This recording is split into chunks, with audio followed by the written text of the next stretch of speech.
Bonjour à tous. Alors aujourd'hui, le moelleux au citron. Vous voyez, un moelleux bien moelleux. On peut même s'en servir comme base de tarte. Vous voyez, pour faire une tarte au citron, une tarte aux fruits. Enfin, on peut s'en servir comme base en mettant peut-être un petit peu moins de pâte.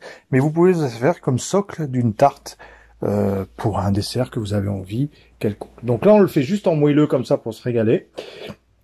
Et c'est parti. Donc je vous mets les proportions. Voilà. Je vous laisse les monter. Et on y va. Donc on met d'abord le beurre pommade. Donc là, j'ai une petite balance dessous, hein, c'est pour ça que vous la voyez pas, mais je fais les peser en direct. Je mets le sucre. Alors, j'ai pas mis beaucoup de sucre, hein. Souvent dans les recettes, on met 200 grammes de sucre, machin. Je l'ai mangé bien après. Moi, on l'aime bien parce qu'il est pas trop sucré, justement. Donc, mettons pas trop de sucre. Divisons au moins plus de la moitié du sucre qu'on met dans les recettes. C'est quand même mieux. Et là, on y va à mort. Et on y va, on y va, on y va. Voilà. Donc, une fois qu'on a blanchi le beurre et le sucre, on va ajouter le citron. Alors, là, j'ai mis des citrons jaunes, mais c'est juste pour la déco, hein. On va mettre que du vert. On va mettre le zeste du citron vert avec le microplane et le jus des citrons verts. Donc, dans le jus des citrons verts, il n'y a pas de pépins, on le sait. Donc, on prend bien le zeste. Alors, je vous ai marqué dans les proportions au départ 2. En fait, j'ai changé d'avis en cours de route et j'ai rajouté un citron, ce qui n'est pas négatif du tout. Donc, vous pouvez mettre même 3 citrons verts pour que ça ait bien le goût de citron. Mais 2 suffisent. Mais 3, c'est pas mal. C'est encore plus le goût de citron. Donc, si vous aimez vraiment le citron, on y va. Donc là, on presse bien et on mettra donc le zeste des 3 citrons et le jus des 3 citrons verts. Enfin, dans cette recette-là, c'est ce que j'ai fait.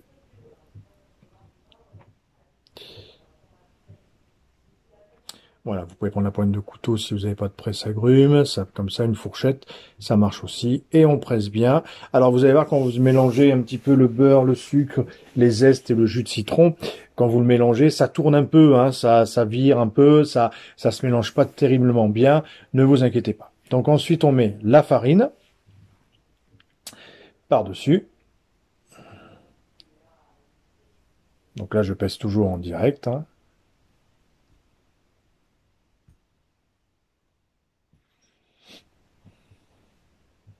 Il n'est pas rapide ce garçon, hein.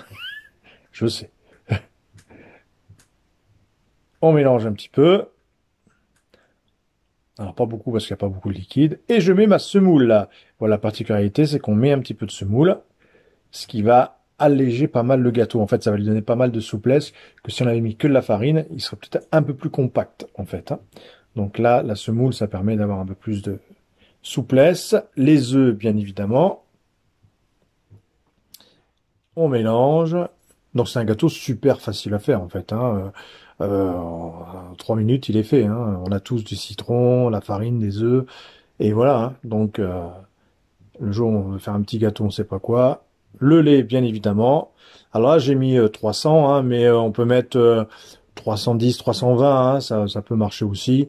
Si c'est un peu plus liquide, c'est pas trop grave. Mais bon, 300, ça marche bien. Il faut pas quand même qu'il soit trop liquide. Vous allez voir, l'épaisseur qu'elle aura là, ce sera parfait. Donc, je mélange. Allez, on enlève la balance. On mélange le tout. Pour que ce soit bien homogène. Voilà, on a une pâte, vous voyez, quand même relativement souple, hein. Vous voyez, pas extrêmement compacte, hein. C'est pas un cake, en fait, hein. Et je beurre mon moule, toujours, non, vous avez l'habitude. Je mets la farine en chemise, comme on dit chez les professionnels. Et voilà, on met bien la farine dans tout le plat. Et là, le surplus, au lieu de le jeter ou machin, je le remets dans ma préparation. C'est de la farine. Si on rajoute un peu plus de farine, c'est pas trop grave. Et hop, on le met. Voilà, on ne jette pas. Alors, vous allez me dire la levure, mais maintenant que vous avez l'habitude de regarder mes recettes, vous savez que la levure, on la met juste à la fin pour la mélanger le moins possible, d'accord? Il faut absolument, voilà, moins vous travaillez votre levure, moins vous la pétrissez, mieux c'est. Enfin, pour la levure chimique. Donc, on la met juste à la fin pour que le gâteau, il monte à la perfection. Et on met dedans, on met au four, donc là, 170 degrés, et je le laisse 25-30 minutes à 170 degrés. Voilà, vous voyez comme il est beau, il est bien coloré, il sent Le citron, c'est une petite merveille. Alors, tiède au goûter, je vous explique pas. Voilà, je vous montre un petit peu l'intérieur. Pour vous montrer le moelleux. Voilà, donc soit manger comme ça, soit vous pouvez vous en servir comme base de tarte. Ça peut être sympa aussi.